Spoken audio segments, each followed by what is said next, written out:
Boa tarde, pessoal, mais um vídeo aqui para o canal. Hoje nós seguiremos a nossa trilha em busca da vida extremamente saudável. Trarei mais um tópico muito importante para essa questão para vocês, que é a respeito do consumo excessivo de proteínas. Está muito na moda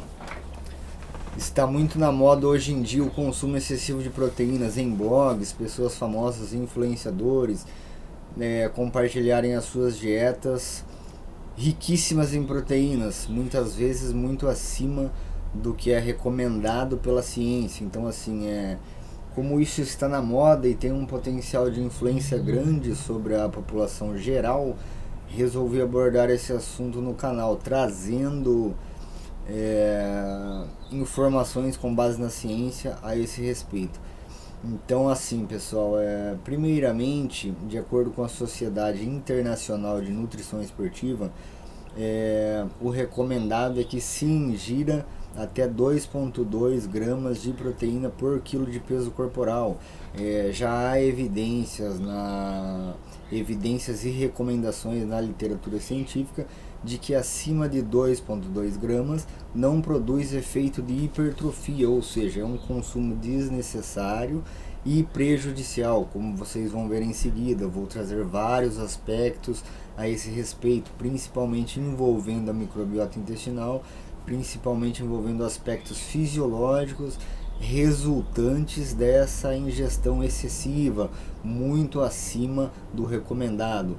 Existem pessoas que chegam a ingerir 4 gramas de proteína por quilo corporal, 5 gramas, 6 gramas, pessoas na internet, influenciadores consumindo 20 ovos por dia, 30 ovos por dia. É realmente uma demanda não embasada na ciência e sem qualquer propósito, e em contrapartida muito prejudicial. Então se atentem a esse consumo. O ideal é que você procure um nutricionista, um profissional habilitado para construir uma dieta, para que você não se prejudique. Acompanhe o vídeo para entender quais são os malefícios e a importância dos malefícios de se consumir um excesso de proteínas. Então é isso, pessoal, não acompanhem blogueiros, não acompanhem pessoas que não estão embasadas pela ciência. Priorize a sua saúde, procure um profissional habilitado sempre que necessário. 2,2 gramas de proteína por quilo corporal, que é a recomendação máxima exigida para a hipertrofia, para uma pessoa de 100 quilos já dariam 220 gramas de proteína por dia, tá, pessoal? É bastante coisa. Então assim, uma pessoa que consome ali 10 ovos por dia, um ovo tem cá aproximadamente 10 gramas de proteína, em média, já estaria consumindo 100 gramas por dia. 20 ovos, a pessoa já estaria consumindo 200 gramas por dia. Então aí, pessoal, mostrar aqui para vocês rapidinho como é que funciona esse negócio. Supondo que você fosse consumir 2 gramas de proteína por quilo corporal, que seria bem próximo da recomendação máxima. Então você faria esse cálculo, você pesa 50 quilos, certo? Vamos supor aqui, normalmente as mulheres estão mais próximas desse peso, certo? Vezes 50 quilos, vezes o dia todo. 52 gramas por quilo corporal por dia. Então isso aqui seria em um dia, que seria igual a 2 vezes 50, daria 100 gramas de proteína, que só para efeito de comparação seria o equivalente a 10 ovos. Mas obviamente uma dieta bem arquitetada não vai ser composta só por ovos, logicamente. Estou usando os ovos aqui só para dar exemplo, tá? Seria o equivalente a 10 ovos, mas você, numa dieta bem feita, vai comer outras fontes, não vai comer só ovo, que é péssimo, é prejudicial, tá bom? Contrate um nutricionista, alguém que saiba fazer a dieta para você. Mas a ideia seria essa daqui.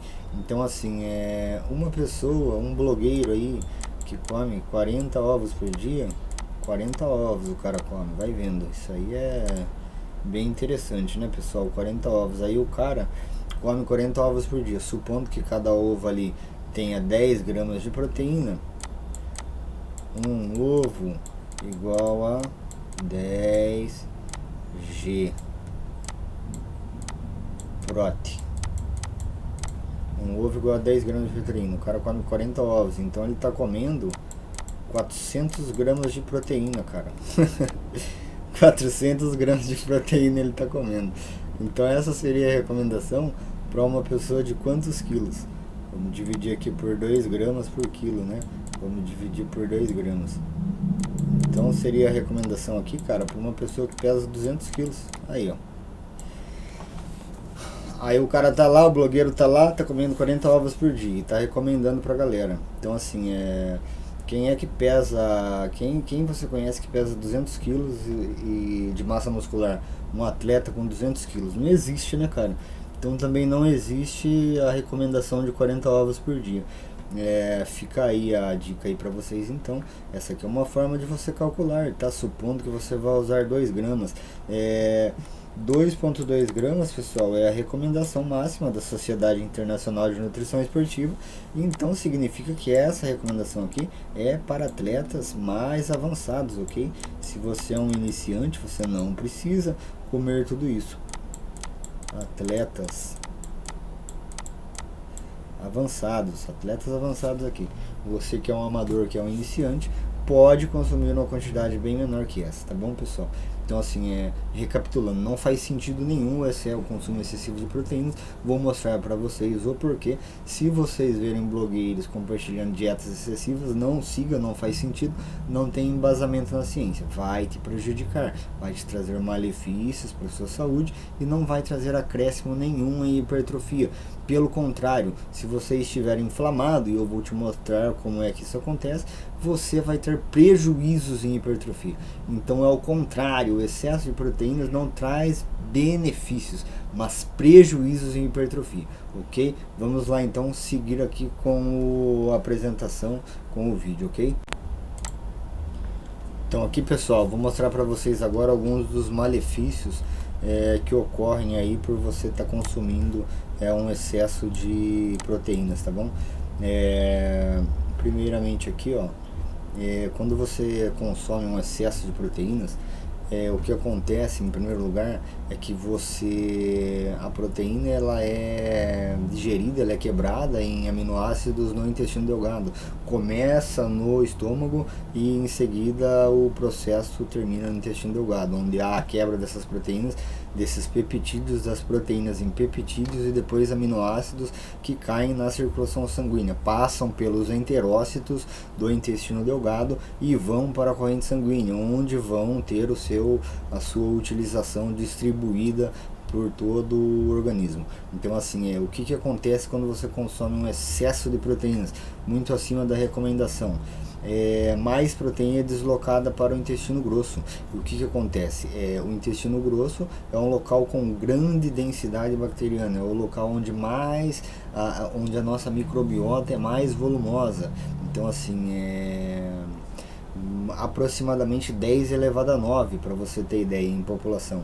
Então assim, 10 elevado a 9 até 10 elevado a 13, dependendo da pessoa e das condições em que a pessoa está inserida. Então assim, são muitos micro-organismos que residem ali.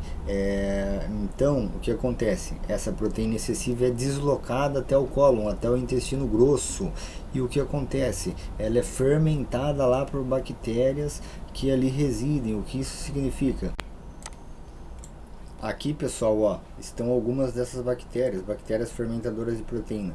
Aqui estão alguns exemplos de espécies. Então tem muitas espécies aqui que são patogênicas, que produzem malefícios fisiológicos no seu organismo.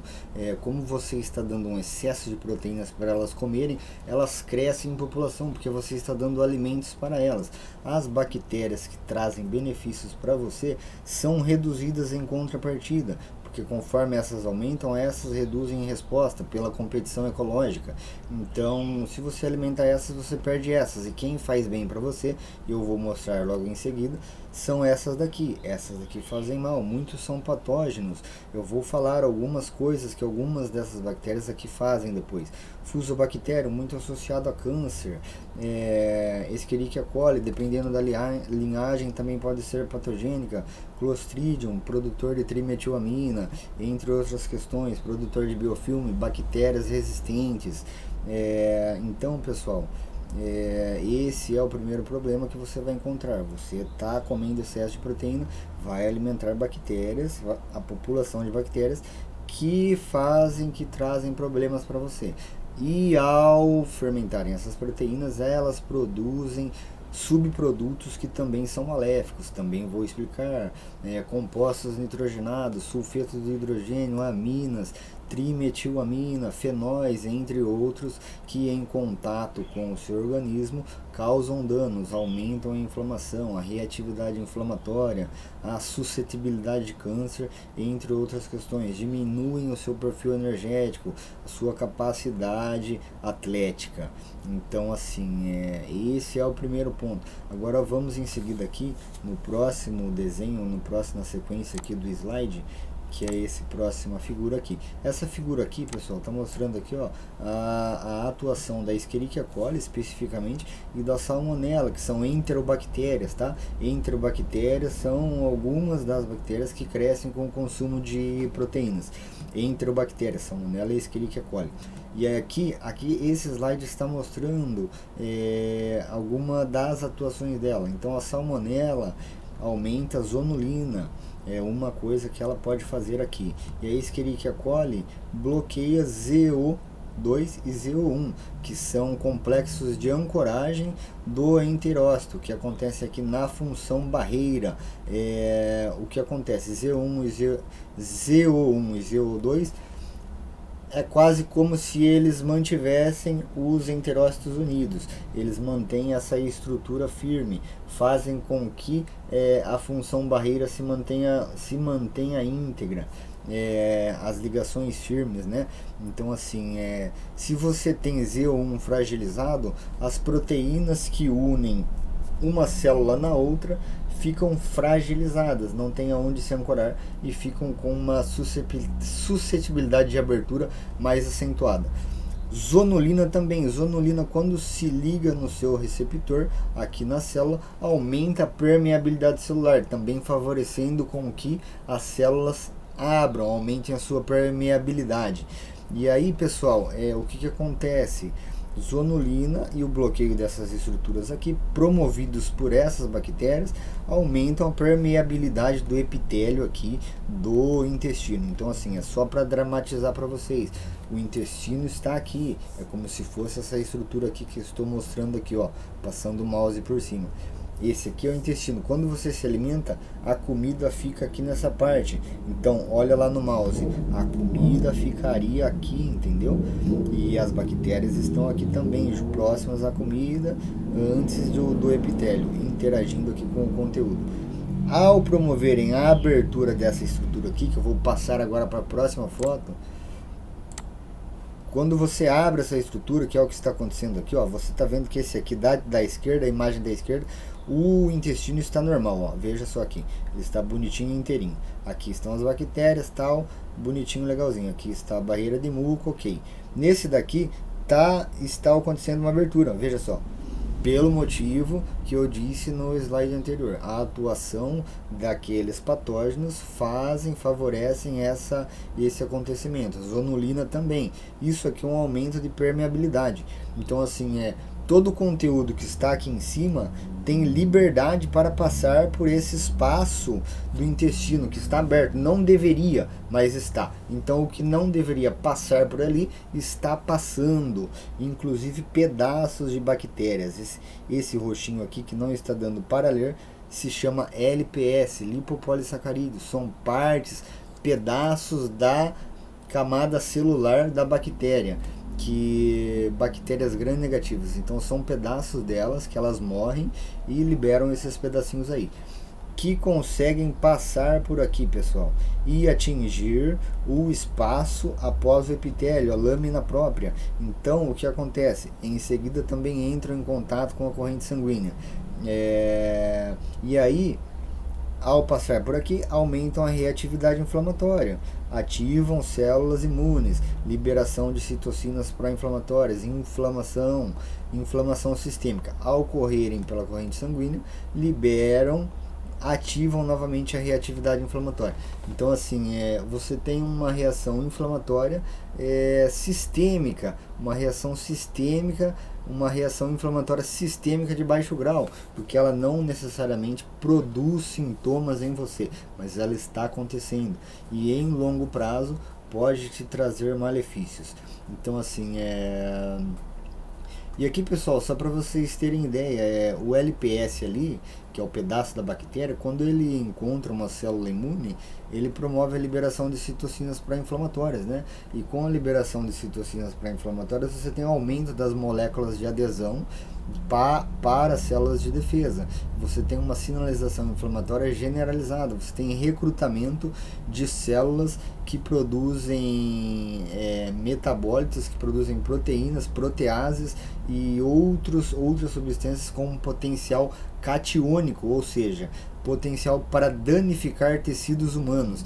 Então, o que você poderia chamar também de espécies reativas, que são produzidas pelas células de defesa. Essas espécies reativas e proteases causam danos aos tecidos humanos, o que é uma grande problemática da inflamação e da inflamação crônica de baixo grau que aqui se estabelece, por exemplo. Então, resumidamente, essa é uma ação das bactérias. Você tem abertura do epitélio intestinal ali, aumenta o espaço paracelular, mais coisas passam por ali, interagindo com o seu sistema imune, como se você ficasse inflamado o tempo todo. Isso aumenta, pessoal, o risco de você desenvolver diversas enfermidades em longo prazo. Isso está já registrado pela ciência, tá? Já está estabelecido pela literatura. Aumenta a chance de você ter diversas enfermidades e alergias, inclusive, porque você tem um maior estímulo do seu sistema imune. As adaptações feitas pelo sistema imune aumentam a apresentação de antígeno, aumentam a reatividade inflamatória intestinal, diminuem a tolerância imunológica, mais ativação de TH1, TH17, que são reações citotóxicas, tá? Que aumentam o dano aos tecidos. Então você tem, em razão de você consumir proteína em excesso, você está tendo toda essa repercussão, um aumento inflamatório sistêmico no seu organismo. Outra questão, a zonulina, que promove o aumento da permeabilidade do intestino, lembra da zonulina ali que a gente falou? Ela se liga no receptor, promove permeabilidade. Ao atingir o cérebro, a zonulina faz a mesma coisa, aumenta a permeabilidade da barreira hematoencefálica. Mais coisas tóxicas podem atingir o tecido cerebral, promovendo neuroinflamação, suscetibilidade de outros problemas também, de ordem mental. Aqui nesse slide, pessoal, tá aqui todas as doenças, todas as enfermidades que você tem o risco de desenvolver caso você tenha esse LPS, lipopolissacarídeos, em contato com o seu organismo de maneira frequente, tá bom? Então aqui são as doenças marcadamente bastante presentes aí na nossa história, né? Doenças cardíacas, dislipidemia, pressão alta, diabetes, Alzheimer, câncer, etc. Muitas outras aqui, tá bom? A suscetibilidade, o LPS em contato com o seu organismo aumenta a suscetibilidade de tudo isso daí acontecer, ok? Então assim, essa é uma questão muito séria, tá, pessoal? É uma questão seríssima. A inflamação crônica de baixo grau é silenciosa e mediada, o LPS é um grande mediador dela. O intestino permeável que provém da dieta, ok? Então vamos seguir aqui agora com mais algumas explicações, tá bom?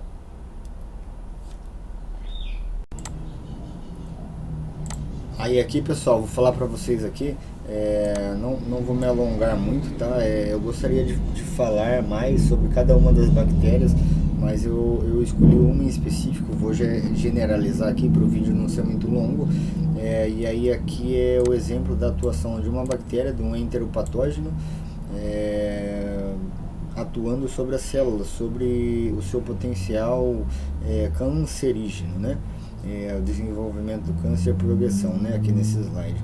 E aí aqui, o enteropatógeno aqui, ele é capaz de produzir toxinas que danificam diretamente o DNA, espécies reativas, ó, que em contato com o DNA causam danos. E aí aqui novamente, ó, espécies reativas de oxigênio e nitrogênio, causando dano indireto. Então ele causa diretamente e indiretamente danos às suas estruturas. DNA danificado, pessoal, aumenta a suscetibilidade de falhas na multiplicação, ou seja, você tem um risco de desenvolver um descontrole na multiplicação celular, que grosso modo seria o câncer propriamente dito. Então quanto mais você produz danos às suas moléculas de DNA, mais suscetível você está ao desenvolvimento do câncer, de certa forma. E aqui novamente, ó, a atuação do patógeno novamente sobre essa questão do câncer, aumentando a proliferação celular aqui por essas vias aqui, pela sinalização da beta-catenina, né? Ele aumenta aqui o crescimento celular e a sua multiplicação, né? Também, quanto mais a célula se multiplica, mais risco de câncer naturalmente, porque o DNA se multiplica mais vezes, aumentando a suscetibilidade de ocorrerem falhas. Então aqui duas formas que um enteropatógeno, a gente poderia usar o Fusobacterium nucleatum de exemplo, que é um patógeno favorecido pelo consumo excessivo de proteína. Poderíamos usar ele como exemplo aqui. Nos próximos slides tem mais alguns exemplos. Esse daqui, por exemplo, é o Fusobacterium nucleatum agindo diretamente, tá?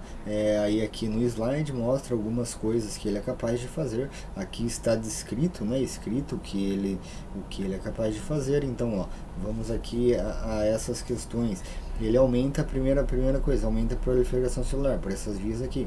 Olha o LPS aqui, pessoal, que a gente havia citado anteriormente. Então aumenta a proliferação celular, aumenta a suscetibilidade de falhas no DNA. Inibe células NK diretamente. Onde está aqui? Ó? Aqui ele está inibindo a célula NK diretamente, ó, se conectando com ela e inibindo a célula NK. A célula NK é o linfócito T natural killer, que é responsável por identificar e destruir células cancerígenas, tá, pessoal? Então aqui existe uma falha imunológica aqui promovida pelo Fusobacterium nucleatum, veja só, inibindo a atuação da célula NK na destruição dos tumores. E aí, pessoal, aqui tem mais uma via, que é o Fusobacterium novamente se conectando com novas vias de sinalização aqui, produzindo efeito final de quimioresistência, ou seja, a pessoa em tratamento com quimioterápicos terá resistência ao tratamento, em razão da atuação dessa bactéria aqui. Então é muito importante, pessoal, é muito importante que a gente se atente a isso. O Fusobacterium nucleatum, eu usei ele de exemplo porque ele é muito expressivo na literatura. Aqui estão várias fontes na literatura científica, tá, que relacionam o Fusobacterium nucleatum ao câncer. Então já é uma questão bastante estabelecida na ciência, tá? Já tem um consenso bem significativo. O Fusobacterium é praticamente uma assinatura do câncer, e é uma das bactérias favorecidas, que podem ser favorecidas por um consumo abundante de proteínas aí. Veja você como isso é complicado. E aí vamos seguir aqui com a nossa aula, né? Vamos para mais alguns tópicos aqui. Aí aqui, pessoal, vou trazer agora aqui para vocês alguns malefícios fisiológicos aí de você estar inflamado. Então lembra lá que a gente comentou que o seu intestino ele está aberto aqui. Então como ele está aberto, está passando mais produtos por onde não deveria passar, e você está tendo uma reatividade inflamatória mais acentuada, inflamação sistêmica de baixo grau. O que acontece? IL-6 e TNF-alfa aqui usadas de exemplo, tá, pessoal? Existem muitas outras citocinas, mas essas daqui costumam ocorrer bastante, tá? IL-6 e TNF-alfa são produzidas principalmente por macrófagos, tá? Entre outras células. E aí aqui o que acontece? Com essas citocinas em abundância no seu organismo, você tem uma maior ativação de miostatina. O que a miostatina faz? Ela aumenta estruturas que danificam a sua musculatura, ou seja, que fazem o catabolismo da sua musculatura. São ubiquitina ligases, tipo MRF1 e MAFBX. MRF1 e MAFBX são capazes de degradar a sua musculatura. Aqui tem um exemplo aqui, ó, rato sem microbiota tem mais MRF1, ou seja, se você remove toda a microbiota de um rato, ele tem mais, encontra-se maior expressão de MRF1, que é uma ubiquitina ligase, ou seja, os ratos têm mais catabolismo porque estão com a microbiota desregulada. E aí você comendo muita proteína, você quer comer muita proteína e acaba tendo um efeito contrário, né? Porque você come excesso de proteínas para ganhar músculo e aí está tendo uma maior ativação de miostatina aqui, né? Por causa da inflamação produzida pela desbiose, pela desregulação das bactérias no seu intestino, tendo um efeito contrário aí, mais catabolismo ao invés de anabolismo. Veja você que aqueles 40 ovos talvez não seja uma boa ideia, uma tão boa ideia assim, não é? Agora vamos lá aqui. Deixa eu procurar um outro que é muito interessante também, rapidamente, tá, pessoal? Outra resultante aí das citocinas inflamatórias se ligando às células, tá, pessoal? Ó, reatividade inflamatória, inflamação sistêmica, produz como efeito final resistência à insulina. Existem muitos outros malefícios, tá, pessoal? Mas nesse vídeo aqui eu só vou falar disso. Resistência à insulina. O que acontece, pessoal? Quando você tem ausência de resistência à insulina, você não tem ativação de mTOR, que é necessária para construir massa muscular. Então, quanto mais resistente à insulina você está, menos músculo você constrói, entre outras questões, pessoal. Uma outra questão que tem é resistência à insulina no cérebro, por exemplo, aumenta a expressão de monoaminoxidases, que destroem dopamina e serotonina. Aí você tem uma consequência de ordem mental também aí, mas não vamos entrar nesse detalhamento.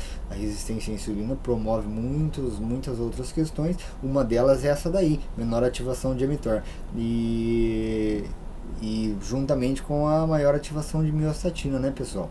Então você estabelece uma condição fisiológica inviável para o ganho de músculo, com o consumo excessivo de proteínas. É o contrário do que você gostaria. Então, mais essa questão aí para você levar com você. Aí agora aqui, pessoal, vou falar mais para finalizar o vídeo, essa é a parte final já, sobre os produtos gerados por aquelas bactérias. Então, recapitulando aqui, você está alimentando as bactérias ruins, porque você está comendo um excesso de proteínas, mais proteína está sendo deslocada até o colo, mais proteínas está sobrando para ser fermentada por essas bactérias em todo o intestino. Você favorece a proliferação de enteropatógenos, entre outras espécies, Escherichia coli, Clostridium, Fusobacterium, entre outras.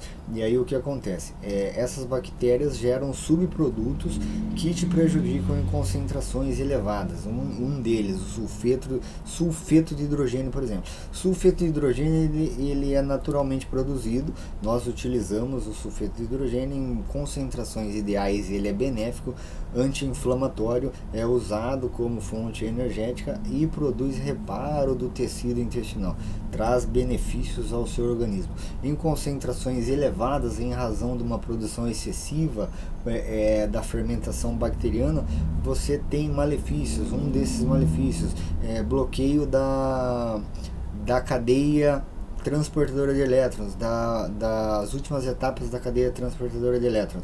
Então, assim, você tem déficits nessa cadeia transportadora, ou seja, você acaba gerando menos ATP. A cadeia transportadora de elétrons, para quem não sabe, é a etapa final da respiração aeróbica. Então, tendo bloqueios nessa etapa, você tem uma menor geração de ATP, menor potencial energético, em especial potencial aeróbico, que te atrapalha nas suas atividades, no seu funcionamento, no funcionamento das suas células.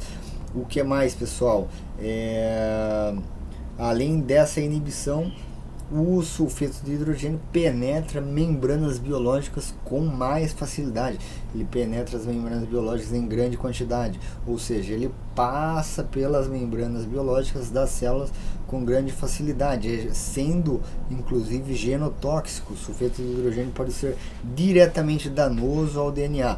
Ele está ali em grande quantidade, passa pela membrana, chegando até o interior da célula, podendo ser danoso ali para as moléculas de DNA, provocando danos oxidativos a essas estruturas.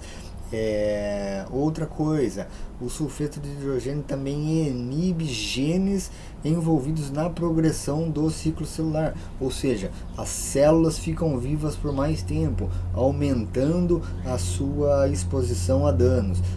No momento em que aquela célula deveria morrer para ser renovada, ela tem um prolongamento do seu tempo de vida, aumentando a chance de ocorrerem falhas no DNA e logo o desenvolvimento do câncer. Outra questão, o sulfeto de hidrogênio e outros compostos nitrogenados, como amônia e derivados dela, também inibem a oxidação de butirato, ou seja, butirato é um subproduto bacteriano benéfico para a nossa saúde, que produz diversos efeitos no organismo e é inibido por esse excesso de sulfeto de hidrogênio. Então, sulfeto de hidrogênio é só um produto, tá, pessoal? Existem muitos outros que são maléficos também, compostos nitrogenados. Então, assim, recapitulando, inibe a cadeia transportadora de elétrons, produz danos às estruturas celulares, em especial ao DNA, e inibe o ciclo celular, a expressão de genes relacionados ao ciclo celular, e inibe a oxidação de butirato. Então, aqui, só para recapitular, esse seria um dos efeitos do sulfeto de hidrogênio, que é produzido pela fermentação excessiva de aminoácidos, em especial por enteropatógenos. Escherichia coli, por exemplo, e Clostridium são fermentadores de sulfeto de hidrogênio. Um próximo também é a amônia. Com bastante proteína sendo fermentada, você tem mais produção de amônia, que aumenta lá a permeabilidade do epitélio, que a gente já falou, aumenta aquela passagem pelo intestino. A amônia está diretamente ligada a isso daí. A amônia também consegue diminuir o consumo mitocondrial de oxigênio, ou seja, a célula tem menor potencial energético, menor potencial aeróbico, além de reduzir a oxidação de butirato também. E agora, por último, o óxido de trimetilamina. O óxido de trimetilamina, ele é gerado, a trimetilamina é gerada no intestino, fermentada através da fermentação de proteínas, especialmente a carnitina.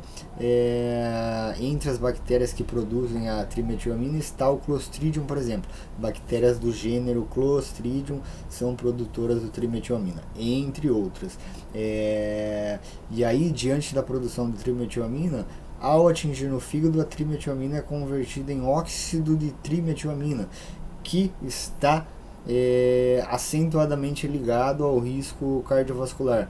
Ele diminui o retorno de colesterol, ou seja, aumenta a susceptibilidade da formação de placas de ateroma no seu organismo, nos seus vasos sanguíneos, nas suas artérias.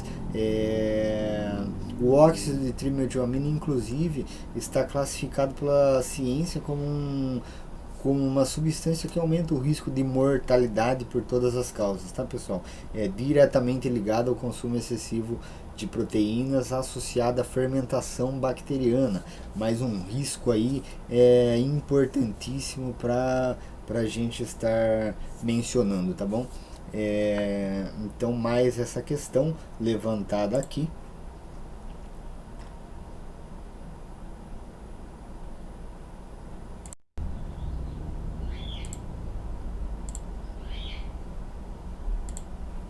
Aí aqui, pessoal, só para finalizar agora, lembra que eu tinha comentado no início do vídeo que ao aumentar bactérias que fermentam proteína, você diminui bactérias que fermentam carboidratos acessíveis a ela, que são bactérias em especial Bifidobacterium, bactérias produtoras de butirato, Roseburia, entre outras. Vou me atentar aqui mais às bactérias produtoras de butirato, que o butirato exerce efeitos bastante significativos no organismo. Então vou falar um pouco disso daqui. Inibindo essas bactérias, você naturalmente tem uma menor produção de butirato no seu intestino, não é? E ácidos graxos de cadeia curta também. Então, assim, Quais são os principais, vou falar aqui só alguns, tá pessoal, os principais, as principais deficiências que você vai ter diante disso daí. Primeiramente, a resistência à insulina, que eu já havia citado. Segundamente, você vai ter redução de alguns hormônios, que nem como o GLP-1, por exemplo, ou seja, você vai oxidar, passar a oxidar, queimar menos gordura, ter menos saciedade, déficits relacionados ao seu consumo alimentar, menor expressão de tecido adiposo marrom, que gasta mais energia, a questão muscular também, que já havíamos comentado, menos substrato energético para suas células do cólon, que eles usam bastante os ácidos graxos de cadeia curta. As células do cólon utilizam essa, é uma das principais fontes de energia dessas células. Naturalmente, um déficit no funcionamento dessas células, menor produção de muco, menor diferenciação, menor proliferação, menor potencial imunológico local, integridade da barreira, que a gente já havia citado, e resistência à insulina, e função barreira, enfim, acredito que eu tenha falado tudo. A perda dessas, ou quase tudo, então, praticamente. Então, a perda dessas bactérias resultaria, né, em alguns desses prejuízos aí, além de tudo que a gente já citou, não é? Então, assim, essas bactérias são protetivas de certa forma. Elas fazem muitas coisas, tá, pessoal? Muitas outras coisas que são benéficas, tá? Tem muitos benefícios associados a elas. Por exemplo, produção de muco, produção de ácidos linolênicos conjugados, menor reatividade inflamatória, produção de TGF-beta, estimula a produção de TGF-beta, linfócito T regulador, que diminui a reatividade inflamatória, os danos provocados por uma hiperresponsividade inflamatória, entre outras questões, tá pessoal? Não vou me alongar, existem muitas questões que podem ser debatidas, muitos benefícios promovidos por essas bactérias que você perde consumindo muita proteína. Elas ficam inibidas, diminuem a sua população. Então, assim, não dá para falar assim, senão o vídeo vai ficar muito longo e eu preciso eu preciso produzir novos vídeos. Então, vamos guardar esse assunto para próximos, ok? Então, fico por aqui, pessoal. Espero que vocês tenham gostado. Eu costumo produzir vídeos de 15 minutos aqui para o YouTube, é uma regra pessoal que eu estabeleci. Esse passou um pouco, mas tudo bem, é um assunto importante, fica assim então, tudo bem? Espero que vocês tenham gostado.